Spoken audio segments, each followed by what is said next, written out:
दोस्तों आज हम त्रिकोणमितीय सारणी यानी कि ट्रिग्नोमेट्रिक टेबल बनाना सीखेंगे। इस टेबल को बनाने के लिए आपको कुछ भी याद करने की ज़रूरत नहीं है, आप डायरेक्ट इस सारणी को बना सकते हो। कैसे बना सकते हैं ये मैं आपको बताऊंगा। सबसे पहले तो आपको 3 फॉर्मूले पता होना चाहिए कि साइन कोस तो सेम ही रहता है, लेकिन जो टेन थीटा होता है, टेन थीटा का फॉर्मूला होता है साइन थीटा बटेवा कोस थीटा, और कोट थीटा का फॉर्मूला होता है इसका उल्टा यानी कि कोस थीटा बटेवा साइन थीटा। साथ ही सेक थीटा का फॉर्मूला होता है 1/कोस थीटा, और कोसेक थीटा का फॉर्मूला होता है 1/साइन थीटा। ये फॉर्मूला आपको बस दिमाग में रखने हैं। अब इसमें क्या होता है कि दो के जोड़े होते हैं, साइन कोस का जोड़ा होता है, टेन कोट का जोड़ा होता है, सेक कोसेक का जोड़ा होता है। अब देखिए आप, कई सारे लोग साइन की वैल्यू भी याद करवाते हैं कि साइन थीटा की वैल्यू तो आपको याद रखनी पड़ेगी, लेकिन ऐसा कुछ नहीं है। मैं बताता हूँ आपको कैसे निकालते हैं साइन थीटा की वैल्यू।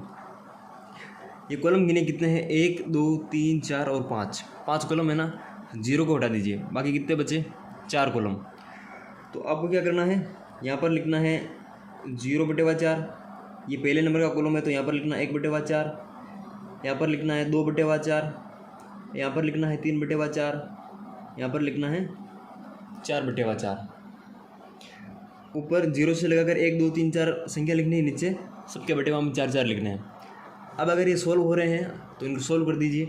जैसे कि 0/4 करेंगे तो 0 आएगा, 1/4 का 1/4 ही रहेगा, 2/4 का 1/2 हो जाएगा क्योंकि 2 के बाद से कट जाएगा, 3/4 ऐसे ही रहेगा, और 4/4 भी 1 हो जाएगा। यहाँ तक समझ में आ गया होगा। अब हमें क्या करना है, ये जो संख्या आ रही है सभी, इसका अंडर रूट करना है, यानी इसका वर्गमूल निकालना है। 0 का वर्गमूल निकालना है, 1/4 का निकालना है, 1/2 का निकालना है, 3/4 का निकालना है और 1 का निकालना है। तो जो ये वैल्यू आ रही है इसको यहाँ पर साइन में उतारना है। 0 का वर्गमूल 0 हो जाएगा, 1/4 में 1 का तो 1 ही होगा, 4 का 2 हो जाएगा, 1 का 1 ही रहेगा, 2 का अंडर रूट 2 हो जाएगा, 3/4 अंडर रूट 3 का 3 ही होता है, और 4 का हो जाएगा आपका 2। 1 का वर्गमूल 1 होता है। ये हमने सीख लिया साइन का। साइन और कोस आपस में उल्टे होते हैं, मतलब इधर से चलते हैं। तो कोस की वैल्यू निकालने के लिए आपको इधर से लिखना चालू करना। ये 1 है, इसको यहाँ पर लिख दीजिए, इसको यहाँ पर लिख दीजिए, इसको इसके नीचे, ये वाला यहाँ पर और ये वाला यहाँ पर। अब देखिए आप, साइन और कोस की वैल्यू निकल चुकी है अपने पास। टेन और कोट की वैल्यू निकालनी है। टेन का फॉर्मूला मैंने क्या बता रखा है यहाँ पर, साइन बटेवा कोस। अब साइन में कोस का भाग देना है, तो 0 में एक का भाग लगाएंगे, कितना आएगा, 0 आएगा। 1/2 भाजक अंडर रूट 3/2, इसका भाग करेंगे तो क्या होता है, जैसे कि 1/2 है, ये देखिए 1/2 भाजक अंडर रूट 3/2। इसका क्या मतलब होता है, 1/2 इंटू 2 ऊपर जाएगा, अंडर रूट 3 नीचे आएगा, तो 2 से 2 कट जाएगा। यानी कि हम डायरेक्ट 2 से 2 काट सकते हैं, और यहाँ पर लिख सकते हैं अंडर रूट 1/2 अंडर रूट 3। ये संख्या आ गई, यहाँ से देख लीजिए आप। सेम ऐसे ही अंडर रूट 2 से अंडर रूट 2 कट जाएगा, 1/1 मतलब 1, 2 से 2 कट जाएगा, ऊपर बच जाएगा अंडर रूट 3, नीचे आएगा बटेवा 1, तो 1 का कोई मतलब ही नहीं रहता है। अब देखिए, 1 के अंदर 0 का भाग लगाएंगे, क्योंकि साइन बटेवा कोस होता है, तो हमें पता है किसी भी संख्या के अंदर 0 का भाग लगाने पर उसका आंसर क्या आता है, इन्फिनिटी, अनंत इसका आंसर आता है। अब देखिए, मैंने बताया आपको कि साइन कोस एक दूसरे के उल्टे होते हैं, टेन कोस एक दूसरे के उल्टे होते हैं, सेक कोस एक दूसरे के उल्टे होते हैं। ये दो का जोड़ा होता है।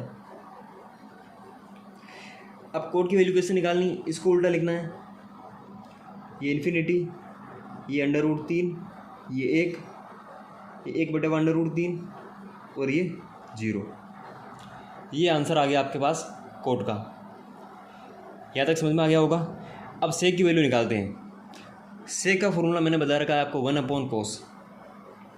1/कोस का मतलब क्या है कि यहाँ पर जो भी संख्या आपको दे रखी है उसको 1 के बटेवा में लिखनी है। या जो भिन्न रूप में दे रखी है उसको डायरेक्ट उल्टा कर दो। जैसे कि 1 है तो 1/1 करेंगे तो 1 ही आएगा।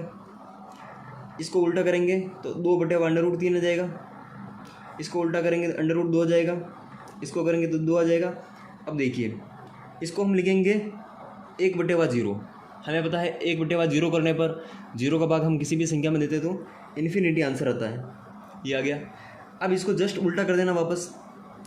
इसको यहाँ पर लिख देंगे, इसको यहाँ पर लिख देंगे 2 को, √2 को इसके नीचे लिख देंगे। यह आ जाएगा आपका 2/√3 और ये आ जाएगा 1। इस तरीके से दोस्तों आप पूरी टेबल को बना सकते हो, कोई भी कठिन नहीं है। क्या किया हमने, सबसे पहले एक बार वापस देख लीजिए। 1 2 3 4 5 कॉलम है, 0 का कोई मतलब नहीं है तो हमने 4 गिन लिया। फिर हम लिखते हैं 0/4, 1/4, 2/4, 3/4 और 4/4। फिर हमने इसको आगे सोल्व किया कि कहाँ तक ये सोल्व हो सकते हैं। तो इसका मान 0 आ गया, ये सेम ऐसे ही रहा। इसका मतलब 1/2 हो गया, ये सेम ऐसे ही रहा। इसका मतलब 1 हो गया। फिर हमने इसका अंडर किया सभी का, तो इसका अंडर 0 आया, इसका 1/2 आया, इसका 1/√2 आया, इसका √3/2 आया और इसका 1 आया। फिर हमने कोस की वैल्यू कैसे निकाली, इधर से लिखना चालू किया। 1 को यहाँ पर लिखा, इसको यहाँ पर, इसको यहाँ पर, 1/2 को यहाँ पर और 0 को यहाँ पर, क्योंकि साइन कोस, टेन कोट और सेक कोसेक इनके दो के जोड़े होते हैं। उनको हम उल्टा क्रम में लिखना चालू होते हैं तो उसकी वैल्यू आ जाती है। साइन और कोस का मान निकल गया अपने पास। फिर टेन का मान निकालना है। टेन का मान निकालने के लिए हमें पता है कि टेन का सूत्र होता है sin/cos। तो हमने साइन की वैल्यू में कोस की वैल्यू का भाग दे दिया, ठीक है ना। इस तरीके से हमने टेन का निकाला, टेन को उल्टा करके कोट का मान निकाला। सेक का मान कैसे निकाला, सेक का सूत्र होता है 1/cos। तो हमने कोस की जो वैल्यू है उसको 1/1 में लिख दी, तो ये वैल्यू आ गई अपने पास। कोसेक की वैल्यू कैसे निकाली, इधर को उसको इन्फिनिटी को पहले लिखा, 2 को बाद में, √2 को यहाँ पर, इस संख्या को यहाँ पर और इस संख्या को यहाँ पर, जैसा कि हमने ऊपर किया था। तो दोस्तों एक चीज़ समझने की ये होती है, एक तो होता है आपका 0/1, एक होता है आपका 1/0। देखिए यहाँ पर 1 का भाग लग रहा है, किसी भी संख्या के अंदर 1 का भाग लगता है ना, तो अगर वो संख्या 0 से ज़्यादा है तो ऊपर वाली संख्या का मान ही आता है। लेकिन अगर 0 में हम 1 का भाग देंगे तो 0 आएगा। किंतु अगर 1/0 है या फिर किसी भी संख्या के अंदर 0 का भाग लगा रहे हैं ना, तो 0 का भाग लगाने पर उसका आंसर इन्फिनिटी आता है। यानी हर के रूप में अगर 0 है तो उसका मान हमेशा इन्फिनिटी आएगा। ये बात आपको याद रखनी है, ये इंपॉर्टेंट है। बाकी ये सारणी बनाना कोई बड़ी बात नहीं है। जिस तरीके से मैंने बताया आपको, आप 1-2 बार प्रैक्टिस करोगे तो आराम से पूरी सारणी बनाना सीख जाओगे। तो दोस्तों आज के वीडियो में बस इतना ही है। वीडियो पसंद आए तो वीडियो को लाइक करें और अपने दोस्तों के साथ शेयर करना ना भूलें। अगर आप हमारे चैनल पर पहली बार विजिट कर रहे हैं तो चैनल को सब्सक्राइब कर लें, ताकि इसी तरह की जो क्वेश्चन है, इस तरह की ट्रिकें हैं आपको मिलती रहें।